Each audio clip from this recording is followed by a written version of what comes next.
오늘 우리가 함께 읽은 잠언 12장의 말씀은 의인과 악인, 지혜로운 사람과 어리석은 사람의 삶에 대해서, 그리고 그러한 삶을 살게 되면 얻게 되는 유익과 해악을 대조하며 말하고 있습니다. 먼저 오늘 본문 1절 말씀 보시기 바랍니다. 훈계를 좋아하는 자는 지식을 좋아하거니와 징계를 싫어하는 자는 짐승과 같으니라 말씀합니다. 훈계를 좋아한다는 것은 곧 지혜와 명철에 대한 가르침, 참된 지식을 좋아하고 잘 받아들인다는 것입니다. 이러한 사람은 자신의 어리석음, 자신의 부족함을 인정하기 때문에 훈계를 귀담아 듣고 또 배우고자 합니다. 반대로 징계를 싫어하는 사람은 어떻습니까? 교만해서 자신이 스스로 완전하다고 생각하는 어리석은 사람을 일컫는 것입니다. 그래서 징계를 거부하고 누군가로부터 지혜와 명철을 받아들이려고 하지 않습니다. 이런 사람을 오늘 본문 1절 말씀은 무엇과 같다라고 표현하고 있습니까? 짐승과 같다. 짐승처럼 자기 자신의 본능, 욕망에 충실하다는 것입니다. 한마디로 말하면 미련하고 잔인하며 야만적이라는 것입니다. 계속해서 2절로 3절의 말씀은 선인과 악인의 삶을 다음과 같이 대조적으로 비교하고 있습니다. 2절 말씀 같이 함께 읽도록 하겠습니다. 선인은 여호와께 은총을 받으려니와 악을 꾀하는 자는 정죄하심을 받으리라. 여러분, 의인과 악인을 구분하는 기준은 우리가 보기에, 그리고 우리가 생각하고 우리가 판단하기에 착한가 그렇지 않은가로 나누어지지 않습니다. 모든 선과 악의 기준은 하나님께 있다라는 것입니다. 그래서 우리의 신앙, 그리고 우리가 실제의 삶을 사는 우리의 삶의 윤리와 도덕이 따로 떨어져 있는 것이 아니라 긴밀하게 연결되어 있습니다. 그래서 하나님께서는 어떻게 하십니까? 선하고 의로운 사람에게 은총을 베풀어 주신다 말씀합니다. 반대로 악한 일을 꾀하는 사람은 하나님께로부터 심판과 정죄를 받게 된다 말씀합니다. 그런데 그러한 삶의 결과는 어떠하다라고 오늘 본문 3절에 말씀하고 있습니까? 3절 말씀 함께 읽겠습니다. 사람이 악으로서 굳게 서지 못하거니와 의인의 뿌리는 움직이지 아니하느니라. 악인은 굳게 서지 못하고 늘 이리저리 흔들리며 불안정하지만 반대로 의인은 뿌리 깊은 나무처럼 곧게 서 있다는 것이죠. 오늘 잠언 12장에도 이와 유사한 말씀이 7절 말씀에도 나옵니다. 7절 말씀 같이 함께 읽겠습니다. 악인은 엎드러져서 소멸되려니와 의인의 집은 서 있으리라. 악인은 결국 이리저리 흔들리다가 엎드러져서 소멸되지만 의인은 어려움 속에서도 하나님께서 그 의인에게 은혜를 베풀어 주시기 때문에, 하나님께서 그의 삶을 지켜주시기 때문에 그 은혜와 하나님의 돌보심으로 말미암아 굳건하게 서 있게 된다라고 우리에게 분명히 말씀하고 있습니다. 이와 같은 대조는 4절 말씀에서도 계속해서 나타나고 있습니다. 그런데 4절에서 6절까지의 말씀을 보면 대조되고 있는 의인과 악인의 삶이 단순히 그 의인과 악인 자기 자신에게만 해당되는 것이 아니라 그의 주변에 있는 이들에게도 영향을 미치고 있음을 우리는 오늘 본문 가운데 발견할 수 있습니다. 특별히 4절 말씀을 보면 아내와 남편의 관계에 있어서 그렇습니다. 4절 말씀 함께 읽겠습니다. 어진 여인은 그 지아비의 면류관이나 욕을 끼치는 여인은 그 지아비의 뼈가 썩음 같게 하느니라. 어진 여인, 현숙하고 지혜로운 여인은 자신만 유익한 것이 아니라 그 옆에 있는 남편의 위상을 높인다 말씀합니다. 왜 그렇습니까? 이 여인에게 덕이 있고 지혜와 용기, 통찰력과 온화함이 있기 때문입니다. 반대로 어리석은 여인은 어떻습니까? 수치와 부끄러움을 가져온다라고 말씀합니다.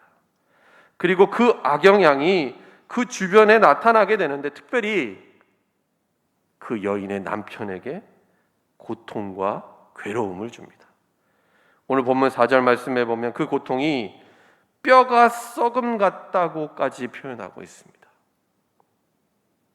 여러분, 그런데 반대로 이것은 남편은 아내에게 적용되지 않는가? 그렇지 않습니다.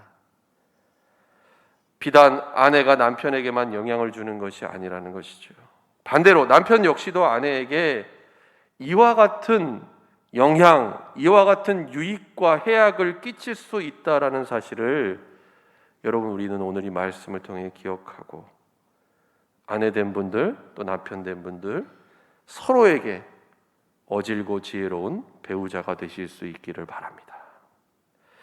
이어지는 5절로 6절의 말씀은 의인과 악인의 생각과 말에 대해서 다음과 같이 대조하고 있습니다. 우리 5절 말씀, 6절 말씀 함께 읽도록 하겠습니다. 의인의 생각은 정직하여도 악인의 도모는 속임이니라. 악인의 말은 사람을 엿보아 피를 흘리자 하는 것이거니와 정직한 자의 입은 사람을 구원하느니라. 아멘.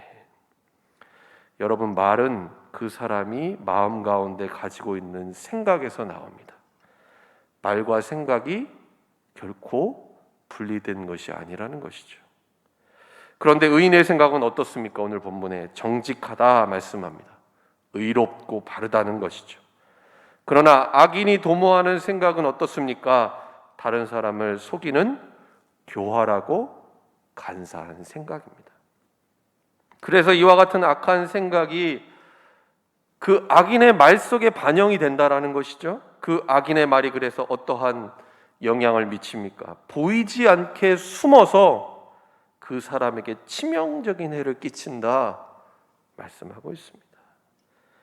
그 악인의 생각, 그 악인의 입을 통해서 내뱉는 말이 결국 다른 사람을 죽음에 이르기까지 한다라는 것이죠.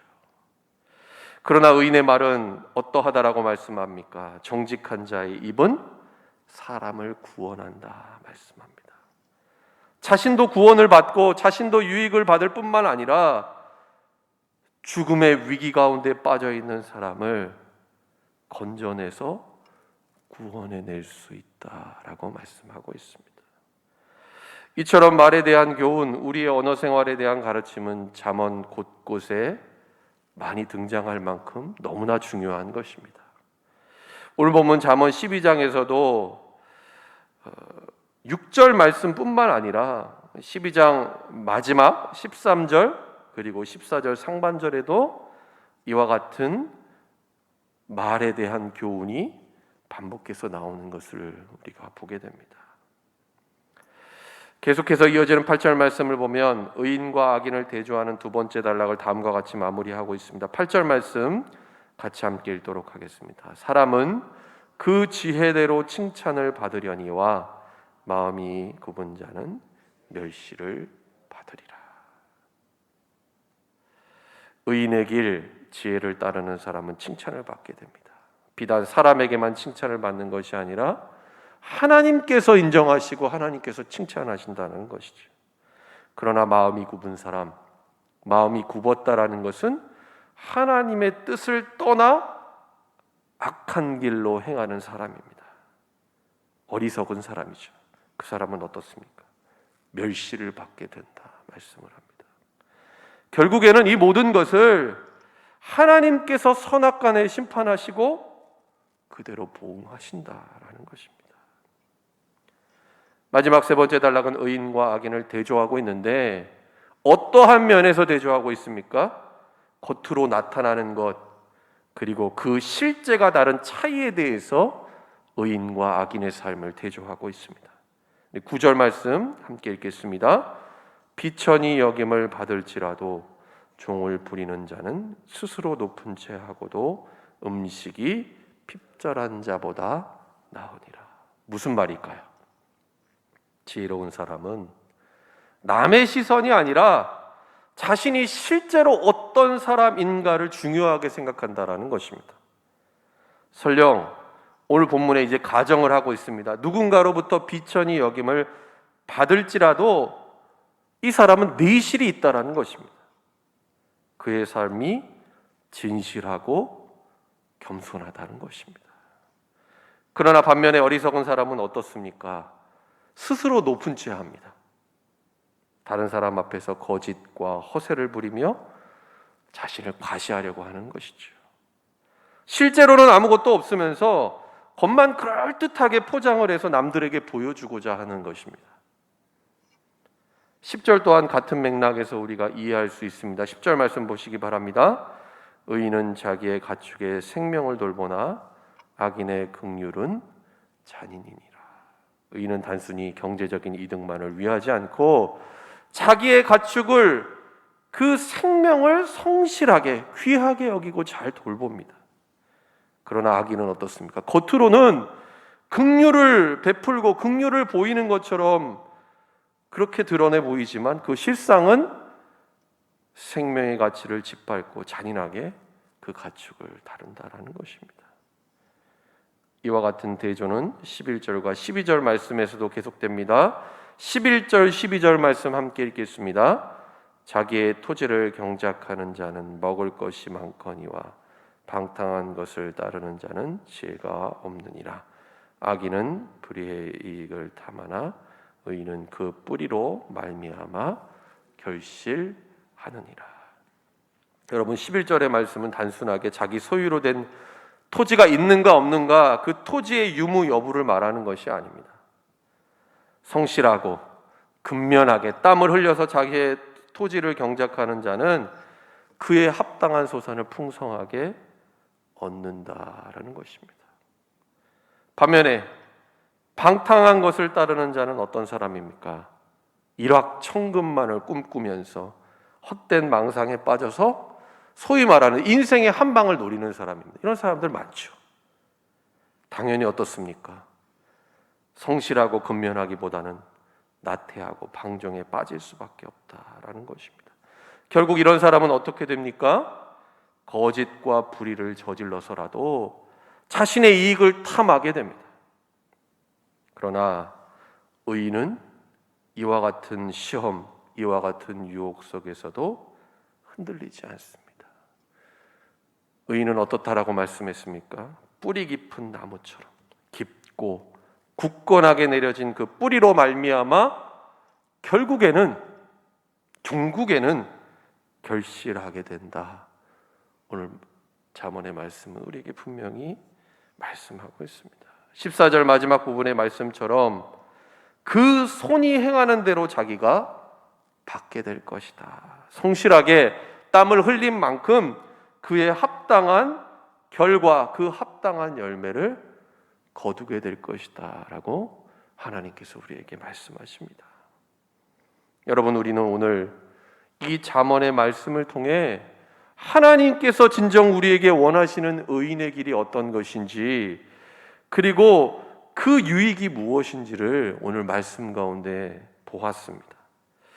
여러분, 그런데 실제로 우리가 그러한 삶을 살려고 할 때, 또 결단하고 그렇게 살려고 애를 쓸 때 부딪히게 되는 현실은 어쩌면 오늘 본문에서 말씀하고 있는 것과 정반대인 경우가 많습니다. 왜 그럴까요? 불의와 악이 가득한 사회, 야만적인 세상을 우리는 살아가고 있기 때문입니다. 그래서 이와 같은 세상은, 그리고 이와 같은 세상의 사람들은 오히려 정반대를 말합니다. 우리가 어리석은 자이고 하나님 말씀대로 사는 것이 어리석은 길이고, 반대로 세상의 지혜와 속임과 거짓으로 사는 것이 지혜로운 길인 것처럼 우리를 속입니다. 그리고 그것이 마치 지혜로운 것처럼 투영되고 있기 때문이라는 것이죠. 그러나 여러분, 하나님을 믿는 저와 여러분이 따라야 할 길, 그리스도인 된 우리가 가야 할 길은 오직 하나, 하나님께서 인정하시고 하나님께서 칭찬하시는 의인의 길입니다. 우리가 인내와 성실, 그리고 무엇보다 믿음으로 그 길을 걸어갈 때 하나님께서 우리와 함께 하십니다. 그리고 저와 여러분의 삶에 은혜와 복을 주실 줄로 믿습니다. 하나님께서 허락하신 오늘 하루의 삶을 통해 의인의 길, 오늘 우리가 찬양한 것처럼 주를 의지하고 순종함으로 예수 그리스도 안에서 가장 즐겁고 복된 길을 걸어가는 저와 여러분 될 수 있기를 예수님의 이름으로 간절히 축원합니다. 기도하겠습니다. 하나님 아버지, 오늘 우리에게 주신 잠언의 말씀을 통해 우리가 믿음으로 순종해야 할 의인의 길이 무엇인지를 알게 하시니 감사를 드립니다. 주님, 그러나 우리는 참되고 의로운 길이 무엇인지를 알지만 그렇게 살아갈 수 있는 능력과 지혜가 없는 연약한 존재임을 또한 이 시간 주님 앞에 고백합니다. 그러기에 더욱 주님만을 신뢰하고 주님만을 의지합니다. 하나님, 오늘 하루도 불의와 악으로 가득한 세상을 살아갈 때에 오직 하나님의 말씀에 깊이 뿌리 내리게 하시고 그 말씀 붙잡고 믿음으로 순종하게 하여 주옵소서. 성령으로 우리의 삶을 붙드시고 의의 길로 인도하여 주옵소서. 예수님의 이름으로 기도드립니다. 아멘.